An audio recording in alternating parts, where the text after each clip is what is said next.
Hi നമസ്കാരം. എല്ലാവർക്കും passion fruit കിച്ചണിലേക്ക് സ്വാഗതം. എല്ലാ കൂട്ടുകാരും സുഖമായിട്ടിരിക്കുന്നു വിശ്വസിക്കുന്നു. ഞാൻ ഇന്ന് വന്നിരിക്കുന്നത് നല്ലൊരു പനീർ മസാല റെസിപ്പിയുമായിട്ടാണ്. വളരെ പെട്ടെന്ന് തയ്യാറാക്കിയെടുക്കാൻ പറ്റുന്ന നല്ലൊരു അടിപൊളി ഡിഷാണ്. അപ്പോൾ നമുക്ക് വീഡിയോയിലോട്ട് പോകുന്നതിന് മുമ്പ് ഏതെങ്കിലും കൂട്ടുകാർ ചാനൽ ആദ്യമായിട്ടാണ് കാണുന്നത് എങ്കിൽ മറക്കാതെ സബ്സ്ക്രൈബ് ചെയ്തേക്കണേ. അതുപോലെ തന്നെ ലൈക്ക് ചെയ്യാനും ഷെയർ ചെയ്യാനും വീഡിയോ ഫുള്ളായിട്ടൊന്ന് വാച്ച് ചെയ്ത് സപ്പോർട്ട് ചെയ്യാനും മറക്കല്ലേ. അപ്പോൾ നമുക്ക് വീഡിയോയിലോട്ട് പോയാലോ. പനീർ മസാല കറിക്ക് ഞാൻ കുറച്ച് പനീർ എടുത്തിട്ടുണ്ട്. ഒരു 200 ഗ്രാം അളവിൽ പനീർ എടുത്തിട്ടുണ്ട്. അത് ചെറിയ ക്യൂബ്സുകളായിട്ട് കട്ട് ചെയ്തിട്ട് ചൂടുവെള്ളത്തിൽ ഇട്ട് വെക്കാം. ഒരു 10-15 മിനിറ്റ് ഒന്ന് ഇട്ട് വെച്ചാൽ നന്നായിട്ട് സോഫ്റ്റായിട്ട് കിട്ടും. അതിനായിട്ടാണ് വെള്ളത്തിലിട്ട് വെച്ചിരിക്കുന്നത്. അപ്പോൾ കവറിലൊക്കെ കിട്ടുന്ന ക്യൂബ്സുകളാക്കിയിട്ടുള്ള പനീറാണെങ്കിലും ഇതുപോലെ ചൂടുവെള്ളത്തിൽ ഇട്ട് വെച്ചാൽ മതിയാവും. എന്നിട്ട് ഒരു പ്രാവശ്യം ഒരു തണുത്ത വെള്ളത്തിലൊന്ന് നന്നായിട്ടൊന്ന് കഴുകിയെടുത്തിട്ട് നമുക്കത് കുക്ക് ചെയ്യാനായിട്ട് ഉപയോഗിക്കാം. ഞാൻ ഇതുപോലെ എല്ലാം ഒന്ന് വെള്ളത്തിലിട്ട് വെച്ചിട്ടുണ്ട്.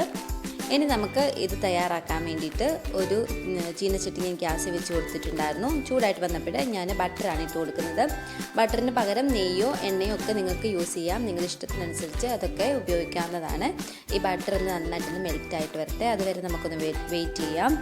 ബട്ടർ ഇട്ട് കൊടുക്കുമ്പോൾ നല്ല ടേസ്റ്റ് ആയിരിക്കും നമുക്ക് കറിക്ക് ഉണ്ടാവുക കേട്ടോ. ബട്ടറെല്ലാം നന്നായിട്ടൊന്ന് മെൽറ്റായിട്ട് വന്നിട്ടുണ്ട്. ഇനി ഇതിനകത്തോട്ട് ഇഞ്ചി, വെളുത്തുള്ളി, പച്ചമുളകും നന്നായിട്ടൊന്ന് ചതച്ചെടുത്തതാണ്. അത് ചേർത്ത് കൊടുക്കാം. എന്നിട്ട് നന്നായിട്ടൊന്ന് വഴറ്റിയെടുക്കാം. ഇതിൻ്റെ പച്ചമണമൊക്കെ ഒന്ന് മാറി നന്നായിട്ടൊന്ന് വഴന്ന് കിട്ടും. അത്രയും സമയം നമുക്കിതൊന്ന് വഴറ്റിയെടുക്കാം.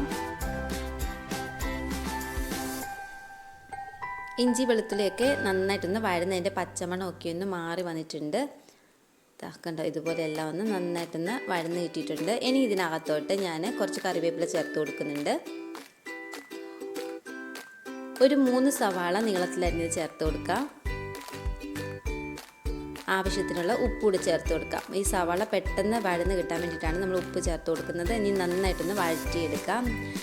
ഇത് നന്നായിട്ടൊന്ന് വഴന്ന് വെന്ത് കിട്ടണം. അത്രയും സമയം നമുക്കിതൊന്ന് നന്നായിട്ടൊന്ന് വഴറ്റിയെടുക്കാം. നമ്മൾ ഇട്ട് കൊടുത്തിട്ട് സവാള ഏകദേശം ഇതുപോലെ ഒന്ന് നന്നായിട്ടൊന്ന് വഴന്ന് വെന്ത് കിട്ടിയിട്ടുണ്ട്. ഇനി നമുക്ക് ഇതിനകത്തോട്ട് ചേർക്കേണ്ടത് തക്കാളിക്കാണ്. ഞാൻ മിക്സിയുടെ ജാറിലിട്ട് അടിച്ചെടുത്ത 2 തക്കാളിയാണ് അത് ചേർത്ത് കൊടുക്കുന്നുണ്ട്. അതോടെ ഒഴിച്ചു കൊടുത്തിട്ട് നന്നായിട്ടൊന്ന് ഇളക്കി മിക്സ് ചെയ്യാം. ഈ തക്കാളിയെല്ലാം നന്നായിട്ട് ഈ വെള്ളമെല്ലാം ഒന്ന് വറ്റി നന്നായിട്ടൊന്ന് വഴന്ന് കിട്ടണം. അത്രയും സമയം നമുക്കിതൊന്ന് വഴറ്റിയെടുക്കാം. നന്നായിട്ടൊന്ന് ഇളക്കി മിക്സ് ചെയ്ത് കൊടുക്കുക.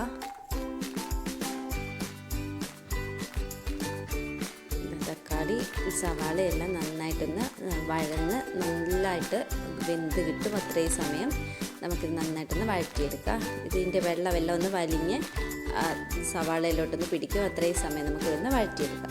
ഇതുപോലെ കണ്ടോ, എല്ലാം ഒന്ന് ഒരുമാതിരി ഡ്രൈ ആവാൻ തുടങ്ങിയേക്കുന്ന സമയം ഇനി നമുക്ക് ഇതിനകത്തോട്ട് ആവശ്യമായിട്ടുള്ള പൊടികളൂടെ ചേർത്ത് കൊടുക്കാം. ഇതിനകത്തോട്ട് ഞാൻ ഒരു 1.25 സ്പൂൺ അളവിൽ മല്ലിപ്പൊടി ചേർത്ത് കൊടുക്കുന്നുണ്ട്. ഒരു 1/2 സ്പൂൺ അളവിൽ മുളക് പൊടി. എരിവ് നിങ്ങളുടെ ഇഷ്ടത്തിനനുസരിച്ചിട്ട് ചേർത്ത് കൊടുക്കണേ. ഇനി ഇതിനകത്തോട്ട് ഒരു 1/2 സ്പൂൺ അളവിൽ ഗരം മസാല, 1/4 സ്പൂൺ അളവിൽ മഞ്ഞൾപ്പൊടി ഇത്രയും ചേർത്ത് കൊടുക്കുക. ഇനി ഇതെല്ലാം നന്നായിട്ടൊന്ന് വഴറ്റി മിക്സ് ചെയ്യുക. ഈ പൊടികളുടെ എല്ലാം പച്ചമണമൊക്കെ ഒന്ന് മാറി നല്ലതായിട്ടൊരു സ്മെല്ല് വരും. ഈ പൊടികളൊക്കെ ഒന്ന് മൂത്ത് കിട്ടുന്നത്. അത്രയും സമയം നമുക്കിതൊന്ന് വഴറ്റിയെടുക്കാം. പൊടികളെല്ലാം നന്നായിട്ടൊന്ന് വഴന്ന് കിട്ടുന്നുണ്ട്.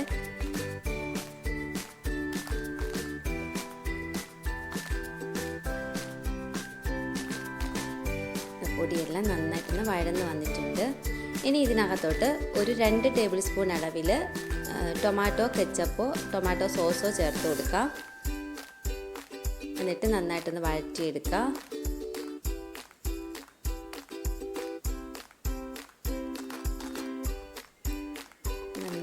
വഴറ്റിയെടുക്കുന്നുണ്ട്.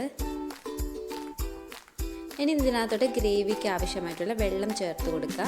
നിങ്ങൾക്ക് എത്രമാത്രം ഗ്രേവി വേണോ അതിനനുസരിച്ചിട്ടുള്ള വെള്ളം ഒഴിച്ചു കൊടുക്കുക. കുറച്ച് വെള്ളം ഒഴിച്ചു കൊടുക്കുന്നുണ്ട്. ഇനി ഇതെല്ലാം കൂടെ നന്നായിട്ടൊന്ന് മിക്സ് ചെയ്തെടുക്കുക. നന്നായിട്ടൊന്ന് തിളച്ച് വരട്ടെ. അത്രയും സമയം നമുക്കിതൊന്ന് വെയിറ്റ് ചെയ്യാം. ഈ മസാലയെല്ലാം ഈ വെള്ളം ഒഴിച്ച് കൊടുക്കുമ്പോൾ നന്നായിട്ടൊന്ന് വെന്ത് കിട്ടും. അതിനായിട്ടൂടെയാണ് ഈ വെള്ളം ഒഴിച്ച് ആദ്യം നമ്മളിതൊന്ന് നന്നായിട്ടൊന്ന് വഴറ്റിയെടുക്കുന്നത്. ഇനി നമ്മൾ കട്ട് ചെയ്ത് വെച്ചിരുന്ന ആ പനീറുണ്ടല്ലോ അത് ഇതിനകത്തോട്ടൊന്ന് ചേർത്ത് കൊടുക്കാം. അപ്പോൾ ഗ്രേവി നിങ്ങൾക്ക് എത്ര വേണോ അത്രയും വെള്ളം ഇതിനകത്തോട്ട് ചേർത്ത് കൊടുക്കാൻ മറക്കല്ലേ.